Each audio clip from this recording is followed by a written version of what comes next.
Welcome to Luca and Miguel. Enjoy the video. You start by launching Wallpaper Engine as administrator so changes apply to system-level UI. Once running, close tools that hook the desktop like Rainmeter or third-party Explorer shells. They can block taskbar layering. Make sure you back up your existing wallpaper project in case you need to revert. Now navigate straight to Workshop or Editor. You will create or edit a scene that targets the taskbar. Don't pause. These steps unlock access to the specialized output layers you need. You now build the scene. Open Editor and create a new scene project.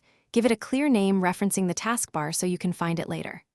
Add a layer, image, video, or another scene, and pick the correct blend mode so the taskbar icons remain visible. Once done, change the layer's output target from desktop to taskbar or overlay output. This instructs Wallpaper Engine to render on the taskbar area rather than the full desktop. Save and export the scene for application.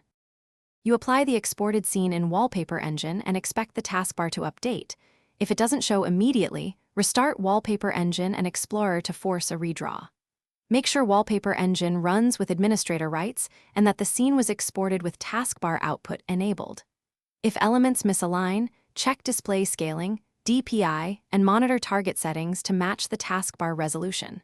One tip: if the taskbar remains blank, toggle Windows Auto Hide or switch taskbar settings. Thanks for watching and please subscribe. It's the best investment you'll ever make.